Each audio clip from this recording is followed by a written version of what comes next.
Yo, welcome back to another episode of the Fatherhoods podcast.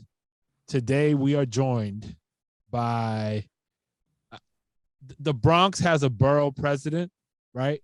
But I look to this man as like almost like the governor of the Bronx, right? For a long time. He's not even originally from the Bronx. He has impacted the Bronx youth in ways that I think most people wish they could. Well, maybe not most people. Some people wish they could, but have never really been able to. I would dare to say, and Bervin, well, I'd let the cat out of the bag, but it doesn't matter. You'll correct me if I'm wrong, but I feel like what you've been able to do has likely saved the lives of hundreds, maybe thousands of young folks in and around the Bronx. He is the co-founder and CEO of Renaissance Youth Center in the South Bronx. He has provided a service to the community that I think is unrivaled. And when schools have been pulling budgets to not allow for extracurricular activities like music programs, sometimes sports programs, and other educational programs, Renaissance Youth Center has stepped up and provided these services for the youth of the Bronx in pretty impactful ways, garnering the attention of luminaries, politicians, you name it. All folks have been able to come down to the center, see this firsthand, and leave with tears in their eyes with respect to the magnitude of the impact of what Bervin and his staff have been able to accomplish. So without further ado, good friend of mine is joining the podcast today. His name is Bervin Harris. Awesome. Oh, we got sound effects and everything. It's on. Nice. Oh, it's party time. Listen, I want to first thank Fatherhood Podcast for allowing me to be up here. I think, Manny, you're going to learn a lot about me. So you know about me as a producer, as a sports guy, and as a guy who's a social developer. But as a father, that I am first. And the fact that I used to run fatherhood initiatives in my early day, I'm excited to kind of talk about that a little bit. Yeah, and that's you asked me a question. You said about thousands of lives, right? So this word is, I used to say that, hey, we save hundreds, we sustain thousands, but I'm probably not going to say that anymore. I'm going to say that we're saving thousands of lives, right? So it's been about 20 years now, right? It's been about 20 years, and we work with about 4,000 kids a year, right? Running services. But when I just say saving lives, I was always talking about the ones that were on the edge, the quote unquote at-risk youth. But I'm going to present an argument and say that I think most of our youth are at risk. So just because I'm a C average student or a B average student, they're the ones who are cutters. They're the ones who are running away. When I say cutter, those are the ones who are, on the edge of committing suicide. Those are the ones who don't reach their shall be's, right? They never got a chance to be exposed enough to know that I could be another Manny. I could be a DJ EFN because I never met you. So you know what? We're saving those lives as well. So we're saving thousands, bro. And imagine what one is worth in terms of the reverberation of what that one person could create other lives and who they affect and stuff like that, right? Absolutely. Look at what you guys do as a one, right? So you're affecting your spouses, your loved ones, your family, your children, the people you come in contact with. You're changing a culture, and you're just one person.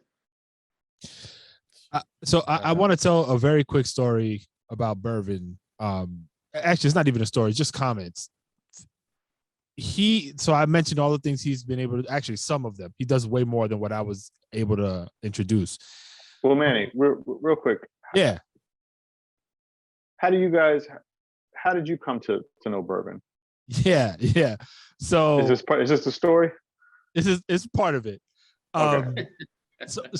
I came across Bervin. So I worked at a company many moons ago called EconWorks. So EconWorks was founded by a wonderful woman, Carol Altarescu. So Carol Altarescu's husband, Carol's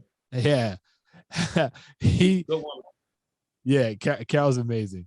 But her husband was until recently the chairman of Renaissance Youth Center. At the time, it was called REMS, basically REMS, and he he was in the newspaper. His daughter got married. They had like in the New York Times, they had like an announcement of the wedding.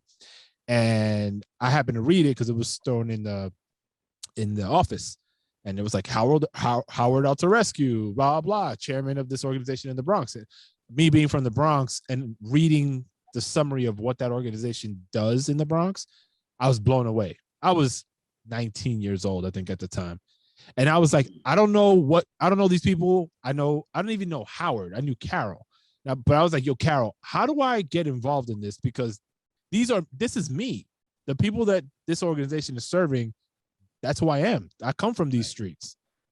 And one thing leads to another. I get introduced to Bervin. And from there, I've been attached to Renaissance, ever since. And we've been able to bond and develop a relationship ourselves, so much so that I'm on the board of the organization now.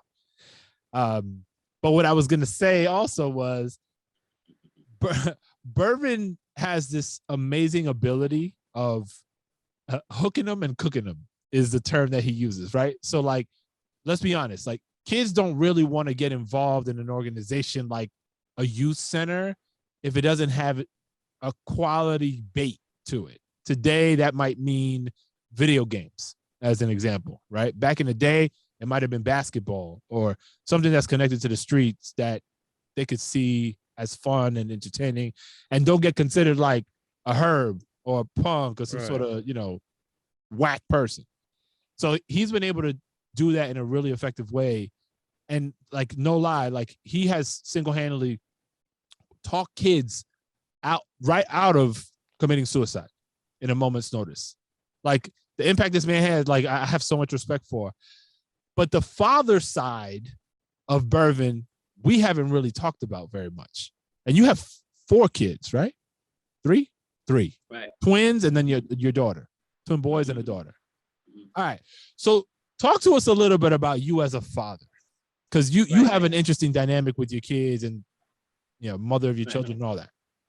I definitely want to do that. Can I just take 1 minute? No. And just explain to the listeners what is Renaissance Youth Center? Yes. Okay. Yes. Get your advertisement in. Let's do this. Right. Yeah, absolutely. We're located right here in the South Bronx on 3rd Avenue between 167th and 168th Street. For all of us who know this area, it's not the best area in the world. That being said, what we try to do is fill the gap, that the school is not doing, the churches aren't doing. We try to figure out how can we do that. So we're the fathers to the fatherless and the mother to the motherless, if you will. And I'm a big believer in exposure. So the big thing of what we do is music. And I would probably guesstimate and say, because there's nothing written anywhere, that about 90% of our public schools don't have music programs in them. Right. I'm talking about no orchestra, no band, no dance, no sing-along, no nothing. And so we go out, we're currently right now in 27 different schools that we service, and we bring those music programs. And then we have our own Mecca location right here, where I have 30,000 square feet. Right now I'm sitting in our recording studio. I'm big on quality. So when a kid walk into a program, if you're my coach, you better play somewhere, man. You better know about coaching and don't just scream at me and curse at me, right? So it's about building those kinds of relationships as well. And you're right, man. It's never been about getting a kid to the NFL or NCAA, but can I get you to become a law-abiding citizen with something positive to offer society? And I do that by offering this carrot of basketball or music, get you in the door and offer you social development and academic enhancement, right? So that's what we're really all about. Heavily involved in STEM right now.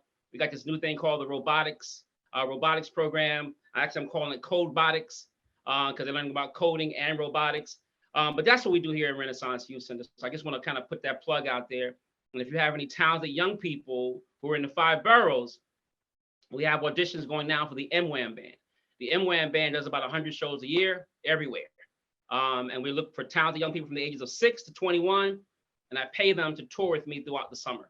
Wow. All right. So if DJs, dancers, musicians, singers, bring them. We're all about that life.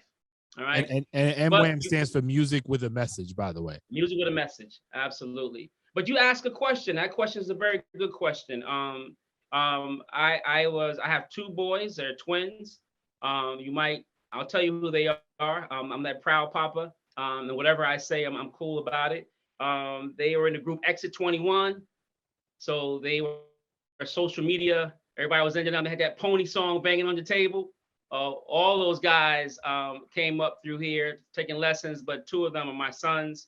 And then I have a precious daughter. She's my oldest. And yeah, I learned a lot thinking that I'm going to get married and stay married for the rest of my life. I'm going to raise this happy family with the picket fence, the whole nine. Got my house in Long Island. We chilling. And then that D word shows up. You know, this is the second D word. The first D word got my wife pregnant. Second D word showed up. That's that divorce. And that's a process that no man is ready for. Women are ready for because they talk about it. Brothers, we sit right there at the urinal, right next to each other, taking a piss, and we don't give any information. We don't say a word. It's illegal to speak when you're in the John like that. That's a violation. Right, none. Manny's a chatterbox, by the way. So it was tough raising your children when situations are bitter. You know, right. So first I took that road. All right, well, cool. You keep the house, you keep this. I'm gonna go to LA, do my music thing. I left, boom, boom. My kids went wayward. And so I came back and had to go to court and fight for custody of my children. And I actually won custody, won custody of my kids. And that's a hard thing for a father to do, unless the mom is cracked running on the street butt naked, right? But this was a good woman. And so one of the things I represented and said to the court, I'm gonna say this, I know you want to talk about kids, but I want to encourage every father who may be listening to say, hey man, I'm never gonna win in court. You're right. If you get that attorney who believes that. I represented myself. And the question I asked the judge, Manny, I said, we're running into a time where you'll have same-sex marriages standing before you. There'll be two men or two women. Now you have to choose who's the best parent. Not who's a good parent, but who's the best parent for these children. And so my argument to them was, I am the better parent, right? Based on the things I had done and for my kids and what I was in their life. And the court bought into that and they granted me custody of my kids. And so I was able to raise my kids. And so I try to encourage all fathers, like, don't just pay that bill, child support, and think that you can't have custody. Nah, fight for custody for your kids. Can I ask, and Kay, because we can't see you, I don't know if you're prepping a question, but I'll turn it to you in a second. You got in that situation, Bervin, and yeah, I think most guys would agree, like, it's probably not going to be in my favor, so almost like, why fight it, right? Yeah. But that's also the excuse, right? It's like the easy way out a lot of times. What made you decide, yo, I'm gonna fight this because I believe this is the right thing to do? For some, it's an excuse, but it's a reality. No, for sure. I mean, if some people been down the family court on a Monday morning, chill. That line wraps around the corner of fathers disputing the opportunity to see their children. I didn't know that existed because everything we heard about many fathers of color is that they're shiftless, lazy, and irresponsible because we see them. But we don't see the one that's online fighting for that opportunity. And when I first went, and I had to say, this is the line? For me to, try to get custody of my kids, I had to get on that long line. And to have everybody yell at you, everybody scream at you. For every judge that you stand before and you say something to, they look at you as that you're nothing. That's a hard position, and you walk away defeated. But you know what? You're right, man. You got to have that made up mind that says, no matter what, my kids are that important. I think also what's important to kind of clarify or point out is that you said that she, your ex-wife is a good woman. Yeah. So it wasn't a situation, because many people will get into these child custody disputes to spite each other. You genuinely thought that your children were better off with you, not because she was bad. You just thought you were the better parent. That's important to highlight. Yes, sir. Yes, sir. Absolutely. And I'm not the only one. There are several other fathers out there who are the ones that take their kids to the dentist appointment, to the doctor. You make sure your kids are fed, that they're happy. You create a nice home environment, right? Doesn't mean that she's a bad woman, but you're that glue. Right. Why would you give that up? So yeah, if nothing else on this call, if any parent, any father out there, and here's what I would say, and this is why I ended up starting a father support group. And I remember when I first started it, I had a bunch of men in the room, and one guy was an old dude, maybe about 70, 80 years old. And he says, it's always been this way, Harris, that fathers, mothers were this way and fathers were that way. He said, I remember he never met his dad until he was like 18 years old. and he's from like Alabama, some country place. And he says he was sitting on the step. And he said he asked his mom, could he meet his father? He said, you want to meet your daddy? You want to meet your daddy? You see that man right there pushing that wagon? That's your daddy. And he said he would always see this man pushing the wagon. And he never knew that was his father. So what am I saying? This kind of behavior, this kind of like, you know, like not having the child being involved with the father because of vindictive behavior or angry or whatever of the system, as we say, has always been. You know, but it's the made up mind that makes the difference, right? Like, no, nothing's going to stop me from being with my children. Yeah, I'm wondering how you dealt with the actual physical distance. So when, you know, the divorce happened, and then you're on one side of the country, your kids and your ex are on another. Yeah. How did you mentally deal with that? That was rough, and it wasn't the right move to make. What I felt was like, hey, this is not a healthy environment. I don't want my kids to see us argue or go through these differences. You can have a whole town. Matter of fact, keep the whole city, right? Right. So I broke out. An opportunity came for me to do a stage play in Los Angeles. I hopped on a plane and I set up where I can come back every 5 weeks. And I would spend a week, go back. And it crushed my kids. You know, it really did. And they started acting up the whole nine. So I left that situation and came back to New York and, you know, fought for custody, as I mentioned. But also that was the birth of Renaissance, Manny. So when I came back, I was like, man, what am I going to do while I'm out here? And I started this nonprofit. So not only did I become a full-time father to my 3, but I became a full-time father for hundreds of other kids. And it was a great way for me to spend a lot of time with them because I was their basketball coach, their track coach, their music teacher. You know, it worked out perfectly fine. It could have been scripted better, you know. Let me ask you, and I feel like we might have touched on this in our history together, but I don't think I ever got like a complete answer. So I'm going to ask here. What from your past inspired or motivated you to do what you do today? Like, particularly like because you do treat every individual that you come across as a family member, dare I say son or daughter, depending on their age, right? Like what was that in your upbringing, or how did you end up getting to this point? That's an easy answer for me, man. There are a lot of kids who have a mommy and daddy at home, but have no parents who are supportive, right? So I just wrote a song. The song is called Care For Me. We're going to release it this summer, and it talks about that. Where my mom felt like being a good parent is like food is on the table, you got shoes on your feet, and that's it. Her job is done. I take to church on Sundays. So here's a guy like me. I'm playing football, I'm running track, you know, playing basketball, science fairs. I'm involved in everything. My parents have never seen anything. Sir, as you know, I'm a musician. Capitol Records, the whole 9. My parents have never seen me play keyboards, my mom saw me play drums in church. Outside of that, never saw any of those things. And then it left a void for me. You know, Q, who I started the organization with, he told a story once. He says, hey, man, I remember one game I was playing at St. Bonnie. And I looked over in the corner and I didn't see my dad. And how it bothered him the whole half of the game. But the second half, my dad was there. And I was like, Dad, I ain't never seen my dad in a game.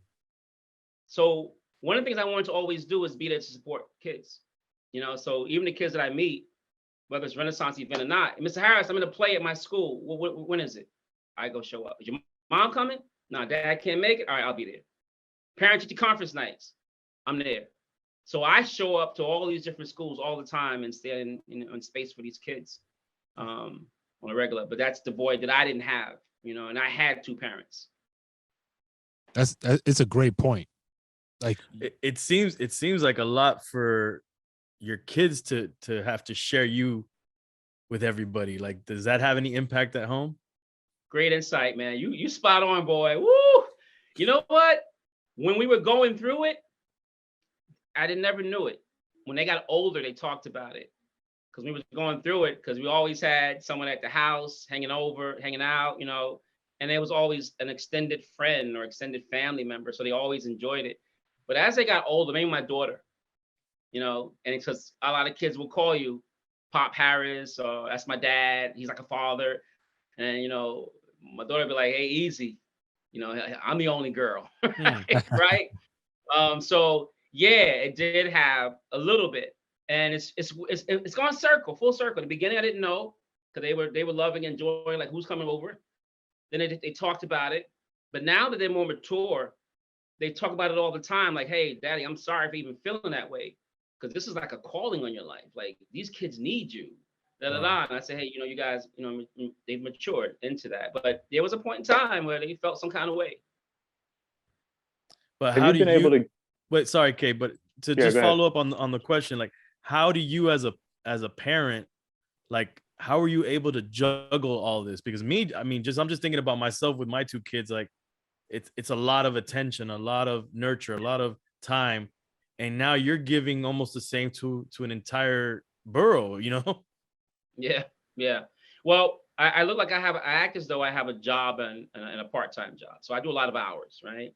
But I make sure that my kids get their own time as well. So, I was a PTA president at their school. I coached at their school as well. So the bigger question is, when do you sleep, right? So I really did sleep. So I went from working here and then always being with them. So every fishing trip, every camping trip, we did it all just as a family without the outside influence. So I made sure that I made that kind of time for them. And even with my twins, I have twin boys, and people don't realize twins need their own time as well. Right. So there are some times where one twin got to stay home. You and I going to dinner, or you and I just going outside in the back and we're going to shoot some hoops, just to build that bond. But it was a lot, and a lot fell on me, more so than, just not getting any rest, to make sure that my own family had that time. And your wife, your loved one, or your spouse, or even friends. Manny always wants to come over. I haven't had Manny over yet. Yeah, foul. And we're damn near neighbors, and this guy doesn't invite me over, but it's cool. No, but we're gonna definitely make that happen, though. Oh, you know how many years I've been hearing that? Yeah, that's some good insight, DJ. You're right on it, though. Okay, you had something. Yeah, I'm wondering how. This kind of goes along with your kids and then your extended kids. How are you able to get your extended family, these kids that you come into contact with, to trust you? And do you find that the way that you're able to get them to open up and hopefully trust you maybe doesn't necessarily work with your own kids, or didn't work that way? Kind of knowing that they didn't tell you how they were feeling early on and then confided in you later on. Like, how do you balance that, trying to figure out the trust and getting them to open up? Yeah. Great question, man. Trust is never absolute, right? So, no one ever trusts you 100% of the time.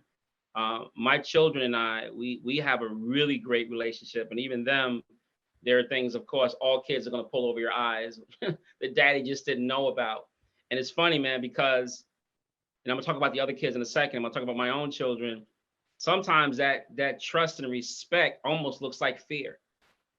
Because I used to tell people that sometimes you can't tell the difference of respect and fear from a distance. I remember going to the doctor, because I would take them to all their doctor's appointments, and my daughter, you have to really hog tie her to get a needle, right? So she goes, all right, Mr. Harris, we're gonna need you in here. So I said, all right, fellas, y'all sit right there. I'll be right back. I go in the back with your sister. And we go in the back, and all you hear is screaming and yelling, da da da. We come back out, and there was a woman. She was in the waiting area. She said, oh my God, they sat right there. You must whoop that ass at home. I tell you, the boys didn't move. So I said, nah, I don't spank my kids. But there's just that level of respect. The dad said, sit here. So we're going to sit here. And so how did you get there? You earned that. So even in discipline, there's something called aggressive discipline, and there's an inductive discipline, right? The aggressive discipline is my mom. My mom was like, Mom, can I go outside? No. Why? Because I said so. Get out my face. That was Mom's answer. But I went to my dad, said, yo, Pop, can I go outside? He said, well, Bervin, it's raining outside. You don't want to get your clothes wet. I said, I am the fly guy, Dad. You're right. You make a great point, But we learned something from that. Number one, I can go to you and still don't get to know, but you gave me no with a reason, and I still felt a level of dignity. That's called inductive discipline. People don't want to take the time to do that, right? But that's what makes the relationship better. But to answer your question specifically about other kids, I try to earn their trust. And I try to earn their trust like the uncle that comes over your house doesn't want to be bothered, right? So if you ever notice, you had a family affair, there's the auntie who goes, "Is that my baby? Oh my, come here and give me some sugar. I love you." Those are the ones that the kids run from, like, oh, right? But it's the one that's sitting over there, he wants to have a cold beer, don't want to be bothered. The kids go to him. They want to pat him, they want to sit on his lap, because there's something true about you. You're being yourself. And so what I do with the kids, I make myself available. The kids are here in the program. They know Harris is always here. I have an open door policy. And then it's like I earn your trust. In your darkest moments, you know that you can come here. And the moment you're there one time, 2 o'clock in the morning, you in the middle of the streets, you're at a park, you got no place to go. I'm the one that's coming to grab you, get you out of jail, the whole line, because we know the precinct pretty well. Yo, the word gets around. Yo, Harris got your back. You know, so that's how we try to do it. And of course, like I said earlier, we try to offer quality service. So when you walk in this room, you're not going to see a studio or a music room or a Zoom room. We got a whole zoology downstairs, you know, with snakes and fish and crazy stuff downstairs. When you walk here, you're like, yo, this is a blessing to be here. I'm going to respect this place. So those are some of the things that we try to do, is the quality and just earning that level of trust. You said something a little bit ago about how you create pockets of time across all three of your children that's dedicated to them. Yeah. We just came back from a trip to Florida, visiting a sick family member, and something resonated with my wife as we were having this, you know, going through this trip. Our kids, almost all three of them individually, said some comment. It was subtle, and if you weren't really paying attention, you wouldn't think anything of it. But my wife caught it, and it was, I forget the exact words that they used, but each one of them at separate moments said, like, almost like they wanted to have one-on-one time with their parents, right? And I'm paraphrasing. And my wife took it really serious, so much so that we like mapped out a plan, almost like an outline of like how we're going to do this. Because we've got a 15-year-old, we got a 8-year-old, we got a 6-year-old. So we can't, yeah. It's crazy. Yeah, it's been that long since you told me that I can come over, and now my kid's a teenager. So now we're kind of thinking about something that exactly what you just said. It's like, all right, how do we activate that and have it be something that's consistent? Start it off like on a monthly basis and pull each one out, spend quality time with them, like outside of just in the living room. Like, let's go out with them somewhere, do something that they individually enjoy, and make sure the other two are taken care of while we go and do that as mom and dad. Yeah. But it hit me. I'm like, yo, like if she wasn't there to catch that, I would have missed that. And that is probably going to be really significant in this next, you know, version of our parenting. Yeah. I think it's very important, and it's tough, Manny. You know, busy as you are, you got a lot going on as well. Like, where does that happen? But you know what? That 20 minutes, that half hour, that hour, that half a day, based on what you're doing, is way more valuable than a family dinner, right? So you find out what it is that they want to do, what they want to, you know, and most of the time it's not about what you're doing. It's just like, I just got you to myself. Yeah. You know, and maybe there's some things I didn't want to say amongst my other siblings, or maybe I don't even want mom to know. And if I'm with mom, I don't want dad to know. But now I just got you. Can I ask you a question? Right? And that question has been lingering for 2 years, but I never had you alone like this. It's important. It's critical. Steve, let's talk a little bit about what you do and I hate to say it this way, you're probably going to beat me up for this one, but like, people who get incarcerated I look at as like, and not that I look at them or feel this way, but society, I feel like, treats people this way, like a forgotten population, right? The children of those that are incarcerated, I'd argue, are even more invisible than the prisoners themselves, right? Because at a minimum, the people behind bars have some social interaction with other people. They are a statistic somewhere. They're getting fed. Like, we know where they're at and kind of what they're dealing with for the most part, right? The children that are left behind are left with a disaster many times. Sometimes they're single parent homes, so now they're kind of on their own. The government steps in. Like, there's all these different things that they have to contend with. And there's a shame involved in their ability to really just be who they are, right? I know you've come across kids in the program that have been through this. How do you help in those circumstances to help them deal with that, but also just try to live a normal life? Yeah. There's two things, right? Number one is that you try to meet them where they are. And one of the things that we do, a bad habit as social developers or practitioners, we always assume that they're going through something, or they're going through this. Oh, your dad isn't here, so you're going through that, or, you're in a shelter, so you're going through a lack of belonging, right? No, you won't know until you ask them, until you get that kind of quality time to kind of figure it out, try to be there. A lot of times what all these young people are looking for, if you can imagine, Manny, because you helped me one time with a Boys to Men group we were doing. And if you remember, I don't know if you were with us on that night, I had to go speak at One Police Plaza for something. And then I took them with me because I'm committed to them. Every Wednesday night was theirs. I don't care what's happening, I'm going to be there. And a lot of time, that's what a lot of these kids are missing. It's like the consistency that, are you going to be there? And so I told them, I said, hey, I got to speak at this event, but y'all coming with me. So I took them all, and it was crazy because when I got up on the dais to speak, I brought all the kids up with me. I said, I want you to give a hand to my Boys to Men group. We get together every Wednesday. I'm so proud of these young guys. They were just there like, hey. I did a whole speech, and they stood right there.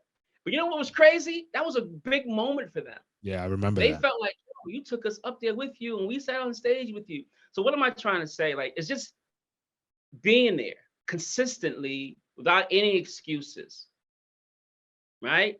And I said there was two things. The other thing is that, man, I have a love-hate for parents. I know I'm on the Fatherhood show. I get it, but I really do. Parents are a lot of times the major part of our problem, which is, I'm sure, why you have this show, to address those things that we are ignorant about. Ignorance is lack of knowledge, right? So you can spend all the time, talking about conflict resolution, negotiating skills, and how to effectively communicate. But unless you get mom or dad in the room, sometimes you're spinning wheels. And so what I try to do now a lot is work with the parents as well. Like you already know, I have a program called I Belong, which is a recidivism program. So for parents who are formerly incarcerated, on probation, so on and so forth, I have a program for them. We come here, we have dinner. I do a social development class. And I get them up here on some musical instruments, writing some songs, just so you're not thinking about what's happening, because I'm playing Mental Ninja. I'm all up in your mind, right? Rent free. Yeah, it's really about empowering them, right? That's really what it's about. So when you leave here, you're better than what you were when you came. And so we have to address this. We can't forget about them, Manny. We are definitely a full community, those who are formerly incarcerated or not. We got to figure out how to, we have that total inclusion. Yeah. And that's a process that's not happening. A gentleman left me today, perfect example. He's incarcerated for 7 years. And he came in, and his resume just said, lie, lie, lie, lie, lie. So I said, yo, man, be honest. Where you been? He says, yo, man, I was incarcerated. I said, go, that's part of the step, right? So now let me see if I can get you on board, because you got to be fingerprinted and stuff like that to be around kids. So I got to see what you're incarcerated for. But I can write letters on his behalf based on what he's done. But I can see he's a father, he got 2 kids. He's trying to figure it out. But when you get out of prison, there's not a program for you. You got to go figure it out. And you can't get a government job. You can't work for the, for the state or for the city. So only private institutions can hire you, and they're very selective. So yeah, we got to work with the child, and also, figure out how we can reach the parent. And I'd imagine that working with the children, it goes back to having that ripple effect, because when the person's incarcerated comes out, it's so rough for them already. For them to come back to maybe a child that's having problems, that could be the one thing that they throw up their hands and go back in the system, because they can't even cope with that. So by what you're doing, by helping and supporting these children while they're dealing with their incarcerated parent, that's helping the parent come back and kind of gradually come back into the community and kind of give them some hope. Okay, you know, wow, it's like the community, the village that's helping. Yes, thank you. When he was here, I said, man, I don't know if I can hire you with fingerprint, you get you in the system and see what's up. But I gave him a tour of the whole facility. I said, whether I can hire you or not, you got 2 children. I want to show you what we do here. And he was just like, yo, man, I'm here for an interview. You're just overwhelming me, man. And he said, just what you're saying. I'm looking for something to get them involved, and you're helping me find something for my kids. Yeah. You know, so that is critical and important. And we don't have a directory. You know, if you go to another town, you're in, I won't tell everybody where you live at. You live in where all the rich folk live at, Manny. But when we go to your, when I go to your town, there's a directory that tells you everything that you can do where you live. Yeah. Where's a swimming program, who has this, that. In New York City, it has more programs than any place in the country. We don't have a directory. So one of the things I started, we have the, this is not a plug. We have an app that we are working on for teenagers. So if you come and say, hey man, I want to do fencing, I want to do diving, I want to do these types of things that are untraditional that you can't find, where do you go? And I'm having this app run by young people. We're going to populate it this summer, and it's called Youth Connect, I believe. We got the app developed. Now I just got to populate it. But yeah, it's important to be able to find things to get kids involved and they can connect to. That's ill. So, damn, I didn't know we were doing that. That's great. Yeah, boy, remember? Yeah, that's what's happening. I mean, good job, Manny. You invite me over, maybe we can have these conversations more often. Shots fired. Yo, but on that note, because I gotta go, handle some stuff right now with the kids. But the thing I just want to give you an opportunity before we head out of here, just to give us a little bit more insight into how interested people here that might be listening might want to get involved. I know you're tied to the 5 boroughs, but are there things that you're either doing now or considering doing that can tie more communities into Renaissance? Absolutely. Well, the MWAM band travels all over the country, and you know that already, right? So once again, it's an opportunity to see teenagers in a positive light. So we go out with that show. We are starting to do some things in New Jersey. Not totally. My thing is where's the need, right? We want to go where the need is at. The other thing is that we become virtual. So nobody asked for COVID. COVID just showed up at our doorstep. And one of the things, we weren't prepared to do virtual classes, but now we are. So those of us who are listening, you can probably put in the bottom, renaissanceyouth.org, renaissanceyouth.org. So if you go to that website, click on virtual, there's piano lessons, drum lessons, guitar lessons. We have cooking classes, STEM classes. So yeah, get involved. That's all over the country, all over the world can get involved in that sense. The other thing is that we're looking for partnerships. One of the things that young people don't get an opportunity to do, and fathers don't either, is like, how do we find like-minded individuals? Listen, 5 boroughs, we got 1.7 million between the ages of 18 and 24. Where are they? They're not in the parks. They're not in the shopping malls. Where are they? And so we're losing a whole generation of people who can't even socialize. And so we're looking for people that we can kind of partner with, interact with. So that's something else that we want to get involved with. So if you're doing anything like-minded, like what we're doing, let us know. We'll come to you. Collaborate. Collaborate. Yeah. And if I could say in my closing remarks, I know you got to go. I just want to encourage all fathers. I really do. It's hard being a male, many a male of colors. And it's really tough being a father these days. And many, if you're not a father who's with with the baby's mom, or however we call it, baby mama, it's tough. And I'm going to tell you, rise above. Have a fixed in your mind that no matter what, I'm going to be there. And I don't mean be there by getting a pair of sneakers, buying some shoes, or showing up to a baseball game every now and then. I mean like really being there in that dark moment when that child. We have so many kids that are who are cutters nowadays. So we talk about cutters. That means you're just cutting yourself. That's not a female thing anymore. Mm-hmm. It's male and female. And you're talking about a darkness, right? Ask kids to roll up their sleeves, and here you are 9, 10, 11 years old, and you're already sexually active, right? And you don't even know what you're doing, right? So fathers need to be involved in that sense. And so I just want to plead to all the dads who are doing it. Congratulations, keep doing it. but then pick up another child. Like I can't handle all of them. You know, you see a kid on your block. Listen, help them out. You on the train? If, you know, I understand we get a little nervous and scared. Sometimes I get it. I respect that. But if you're not, educate somebody, another child, grab somebody. We need it. This world is it's getting scary, really, really scary. Yeah. And I'm sorry. I like Discovery channels. And so it was a thing about the rhinos and the elephants, and the rhinos were killing the elephants. And so they had a specialist come in and say, hey, what's going on? Because whenever you go to the zoo, they always hang out together. And the guy was looking and says, hey, wait a minute. These are all teenage rhinos. They don't know better. So they went and got adult rhinos and put them into the inhabitants, who basically taught them, like, man, we don't kill the elephants. We kind of inhabit. So it's the same thing that we're going through here, right? So our young boys and girls just don't know. And we as adults aren't saying anything. And they need to have a male's perspective.